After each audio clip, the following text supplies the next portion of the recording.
Good morning विद्यार्थी मित्रों। आज हम का इकाई 4 कथनी और करनी सीखेंगे और समझेंगे। मानव जीवन प्रभु की अनमोल देन है। सभी प्राणियों में मनुष्य को प्रभु ने विशिष्ट शक्तियां प्रदान की है, इसलिए वह संसार में बहुत ही अच्छे ढंग से जीवन यापन करता है। मगर सभी लोग हर समय सही काम नहीं करते हैं। कई बार मनुष्य कहता कुछ है और करता कुछ है। कहीं मनुष्यों की कथनी और करनी में अंतर देखने को मिलता है। दूसरों को अच्छी बातें सिखाना बहुत आसान है, परंतु खुद उन बातों को अपनाना बहुत मुश्किल है। दूसरों को धूम्रपान करने की सीख देने वाले प्रायः स्वयं धूम्रपान करते हैं। दूसरों को कतार में खड़ा रहने की शिक्षा देने वाले स्वयं कतार में नहीं खड़े रहते। अपने बच्चों को सच बोलने का उपदेश देने वाले स्वयं झूठ बोलते हैं। इस पाठ में कथनी और करनी का अंतर बताने वाले कुछ उदाहरण दिए गए हैं, जो हम आज समझेंगे। ईश्वर ने मनुष्य को अन्य प्राणियों से श्रेष्ठ बनाया है। कई गुणों से उसे संवारा है। इसका उसे अभिमान भी होता है। परंतु स्वयं को गुणों की खान समझने वाला व्यक्ति कई बार ऐसे कार्य करता है जिन्हें वह गलत बताता है। कथनी और करनी में अंतर के ऐसे कई उदाहरण रोज देखने में आते हैं। क्या कहते हैं मित्र? ઈશ્વરે મનુષ્યને બીજા પ્રાણીઓ કરતા શ્રેષ્ઠ બનાવ્યો છે।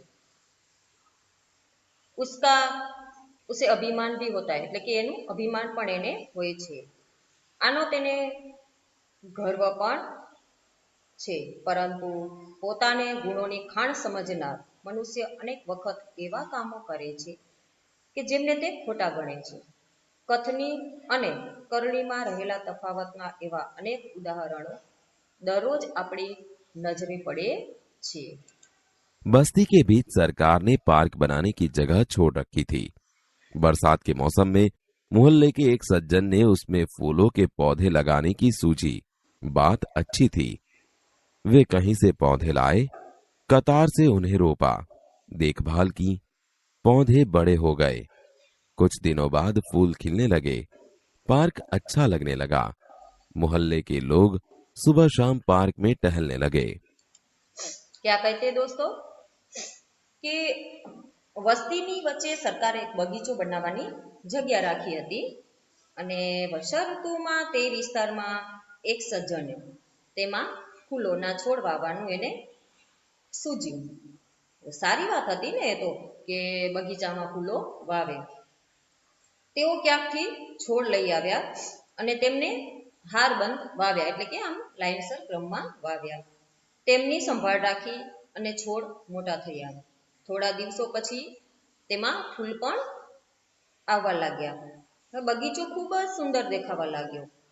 મહોલ્લાના લોકો છે એ સવાર સાંજ ત્યાં બગીચામાં ટહેલવા આવે, એટલે કે ત્યાં બગીચામાં ફરવા આવતા। फूल सबको अच्छे लगते हैं। पार्क में लोगों के आने जाने से उन्हें यह लगा कि लोग इन फूलों को तोड़कर ले जाएंगे। उन्होंने एक तख्ती के ऊपर यह लिखकर टांग दिया कि फूल तोड़ना मना है। अब क्या हुआ कि फूल छे એ તો સૌને ગમે ગમે ને। તો બગીચામાં શું થયું કે લોકોની અવર જવરથી પહેલા જે સજ્જનને એવું લાગ્યું કે અહીં તો લોકો ઘણા બધા આવે છે, તો હવે આ ફૂલ છે એ તોડી જશે।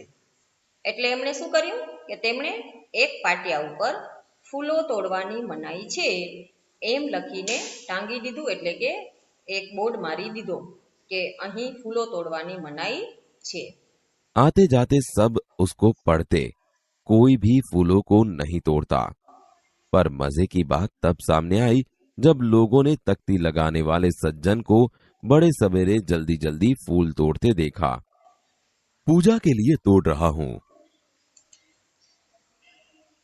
હવે આવતા જતા સૌ તે જે બોર્ડ મારેલો હતો એ વાંચતા।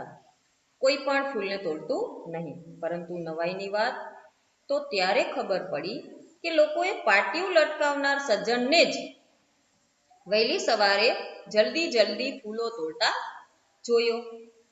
એટલે તેઓ શરમથી પોતાની વાત છુપાવવા લાગ્યા અને કહેવા લાગ્યા કે આ ફૂલ તો હું પૂજા માટે તોડી રહ્યો છું. बसों में लिखा होता है धूम्रपान करना निषेध है। एक बार यात्रा करते हुए देखा कि एक यात्री ने बीड़ी जलाई और पीने लगा। उसे देखकर कंडक्टर ने कहा, भाई साहब बस में बीड़ी सिगरेट पीना मना है। उसने जलती बीड़ी खिड़की से बाहर फेंकवा दी। थोड़ी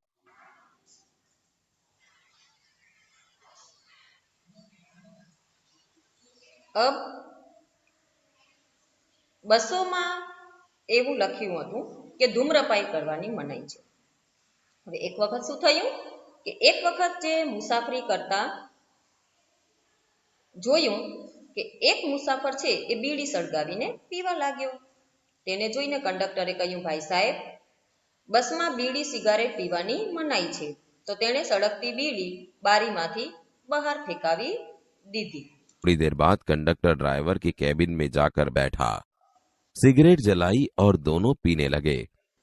एक दूसरे यात्री ने यह देखा तो लिखे हुए वाक्य की तरफ इशारा करते हुए कंडक्टर से कहने लगे, भाई साहब बस में सिगरेट पीना मना है। इस बात पर कंडक्टर शीघ्र बोल उठा, यह वाक्य आपके लिए है, न कि हमारे लिए। હવે એવી જ થોડી જ વારમાં પછી કંડક્ટર છે એ ડ્રાઈવરની કેબિનમાં જઈ અને બેસી ગઈ. તેણે સિગારેટ સળગાવી અને બંને પીવા લાગ્યા, ડ્રાઈવર અને કંડક્ટર. હવે એકબીજા મુસાફરે આ જોયું અને લખેલા વાક્ય તરફ સંકેત કરતા એટલે કે નજર કરી બતાવતા એને કંડક્ટરને કહ્યું કે બસમાં સિગારેટ પીવાની મનાઈ છે. ત્યારે આ સાંભળી અને કંડક્ટર એકદમ આમ બોલી ઉઠ્યો કે આ વાક્ય જે છે એ તમારા માટે છે, અમારા માટે નહીં. एक व्यक्ति दुकान पर गया। स्कूटर दुकान के सामने खड़ा कर ही रहा था कि दुकानदार बोला, आप अपना स्कूटर वहां सामने वाहन रखने के स्थान पर खड़ा करके आए। मुझे ज्यादा समय तक थोड़ी ही रुकना है, मैं तो सामान लेकर अभी चला जाऊंगा। पर दुकान के सामने बीच सड़क पर स्कूटर खड़ा रखना कोई ठीक बात नहीं। એક દિવસ શું થયું કે એક માણસ એક દુકાન પર ગયો. સ્કૂટર દુકાન પાસે ઊભું કરી રહ્યો જ હતો હજી ત્યારે જ દુકાનદાર બોલ્યો કે તમે તમારું જે સ્કૂટર છે તે ત્યાં સામે વાહન ઊભા રાખવાની જગ્યા છે ત્યાં ઊભું કરી આવો. સજ્જન કહ્યું કે મારે થોડા સમય માટે જ રોકાવાનું છે, હું તો હમણાં સામાન લઈને અહીંયાથી ચાલ્યો જઈશ. એટલે દુકાનદાર બોલ્યો, પરંતુ દુકાનની સામે सड़क वच्चे स्कूटर ऊभू राखूं ए योग्य नहीं। सज्जन ने स्कूटर वाहन खड़ा करने के स्थान पर ले जाकर खड़ा किया और वापस आकर सामान खरीदने लगे। इतने में स्कूटर लेकर दुकान पर एक लड़का आया। स्कूटर दुकान के सामने खड़ा करके वह दुकान के अंदर चला गया। आपने इसे मना नहीं किया? यह तो मेरा बेटा है। હવે હજુ તો સજ્જન જે છે પેલા એ હજી સ્કૂટર ત્યાં પાર્કિંગ સામે જ્યાં વાહન પાર્કિંગ કરવાની જગ્યા હોય ત્યાં પાર્કિંગ કરીને આવ્યા. એટલી જ વારમાં પોતાનું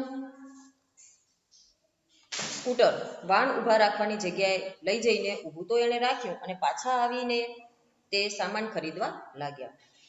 એટલામાં સ્કૂટર લઈને એક છોકરો આવ્યો અને એ દુકાન પર આવ્યો. હવે સ્કૂટર જે છે એ દુકાનની સામે ઊભું કરીને તે દુકાનમાં ચાલ્યો ગયો. આ જોઈને પેલા સજ્જનને દુકાનદારને કહ્યું કે તમે આને સ્કૂટર ઊભું રાખવાની ના ન પાડી? ત્યારે દુકાનદાર બોલ્યો, આ તો મારો દીકરો છે. कुछ लोग ऐसे भी होते हैं जो आदर्श की बातें करते हैं, लेकिन जब उन्हें अपनाना पड़े तो वे आदर्श भूल जाते हैं। एक दिन एक सज्जन के घर उनके मित्र मिलने आए। दोनों मित्र बातचीत में मग्न थे कि किसी ने दरवाजा खटखटाया। उन्होंने खिड़की से झांक कर देखा, बाहर मकान मालिक खड़ा था, जो पिछले 4 माह का किराया मांगने बार बार आ रहा था। उन्होंने अपने बच्चे को समझाकर बाहर भेजा।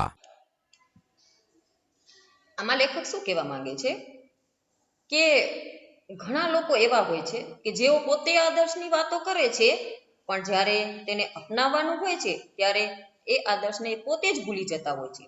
જે લોકો કહેતા હોય છે કે આવું ન કરવું, આમ ન કરવું, ચોરી ન કરવી, વ્યવસ્થિત જગ્યાએ વાહન પાર્કિંગ કરવા, અને એ સલાહ જ આપતા જ વ્યક્તિઓ પોતે એ આદર્શને ભૂલી જાય છે.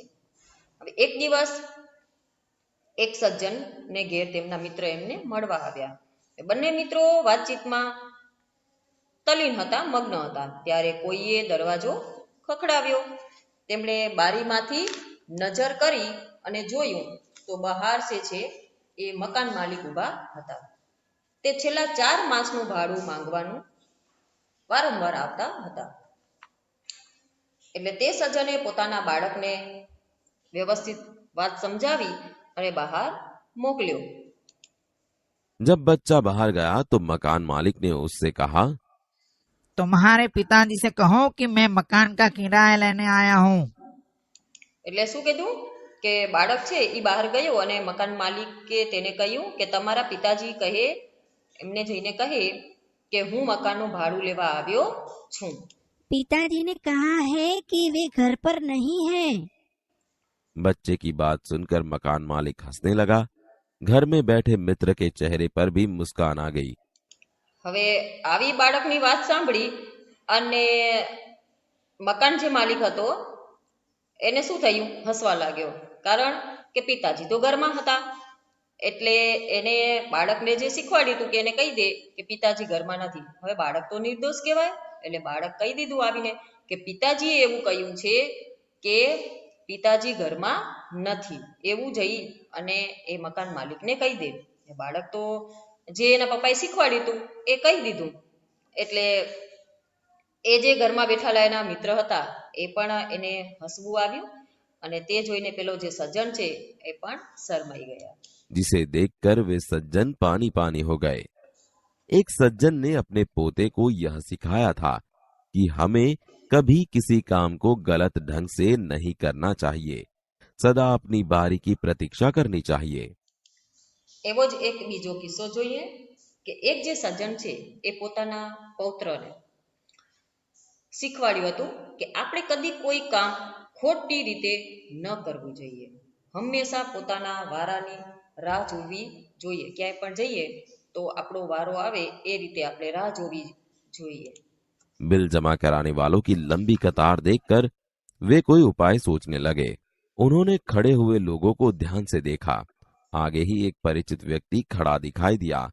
वे तुरंत उसके पास गए और बोले, बेटा, ये बिल तुम घर पर ही भूल आए, लो इसको भी जमा करा दो। હવે એટલામાં શું થયું કે એક દિવસની વાત છે. તેઓ નળ વીજળીનું એટલે કે પાણીનું બિલ ભરવા ગયા. સાથે તેમણે એમના 8 વર્ષનો જે પુત્ર હતો એ પણ ગયો હતો. બિલ ભરનારાઓની લાઈન લાંબી હતી. તે જોઈને એને કોઈક ઉપાય વિચારવા લાગ્યા કે આવડી બધી લાઈનમાં તો હું ઊભું તો વારો ક્યારે આવે. એટલે તેમણે શું કર્યું કે ઊભેલા જે લોકો છે એને પેલા ધ્યાનથી જોયા અને આગળ જ એક પરિચિત વ્યક્તિને ઊભેલા જોયા. તે તરત તેની પાસે ગયા અને બોલ્યા કે બેટા, આ બિલ તું ઘેર જ ભૂલી આવ્યો છે, લે આ પણ ભરી દે. वह व्यक्ति कुछ बोले उससे पहले ही बिल व राशि उसके हाथ में थमा दी और एक तरफ जाकर खड़े हो गए। पोता बार बार कहने लगा, दादाजी लाइन में लगिए ना. उसकी बात सुनकर लोग हंसने लगे। હવે શું થયું કે એ વ્યક્તિ છે એ કાંઈ બોલે જ એ પહેલા જેણે શું કર્યું કે બિલ છે અને એના પૈસા એ વ્યક્તિના હાથમાં મૂકી અને તે બાજુમાં ઊભા રહી ગયા. એટલે તેમનો પુત્ર છે એ વારંવાર એને કહેતો હતો કે દાદાજી લાઈનમાં ઊભા રહો ને. તેમની વાત સાંભળી અને લોકો હસવા लाग्યા. कई लोग ऐसे होते हैं जो आदर्श की बातें तो करते हैं पर उन्हें अपनाते नहीं। इस प्रकार का आचरण अच्छा नहीं होता। ऐसा आचरण करने वालों को कभी सम्मान नहीं मिलता, वे हंसी के पात्र बनते हैं। इसलिए हमें कथनी और करनी में सदैव समानता रखनी चाहिए। શું કહે કે કેટલાય લોકો એવા હોય છે કે જેઓ આદર્શની વાતો તો કરે છે પણ તેને અપનાવતા નથી.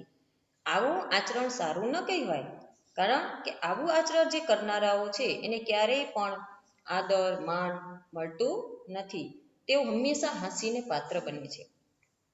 એટલા માટે આપણે કથની અને કરણીમાં હંમેશા એકતા રાખવી જોઈએ. જે આપણે કહીએ એ આપણને કરવું જોઈએ, કારણ કે આપણે કહીએ કંઈક અને પછી કરીએ કંઈક તો આપણે હંમેશા હાંસીને પાત્ર બનીએ છીએ અને બીજી વાર કોઈ આપણા ઉપર વિશ્વાસ પણ કરે નહીં. એટલે આપણે જે કહીએ એ જ આપણે કરવાનું અને બીજા પાસે પણ કરાવવાનું. हो कथनी करनी एक समान, जग में मिलता तब सम्मान। કહે છે કે જો હોય કથની અને કરની એક સમાન, જગતમાં ત્યારે મળે છે સમાન. જો આપણે જે કહીએ એ જ કરીએ તો બધાનું એક સમાન, અને ત્યારે જ આપણે જે જગતમાં છે એ આપણને સન્માન મળે છે.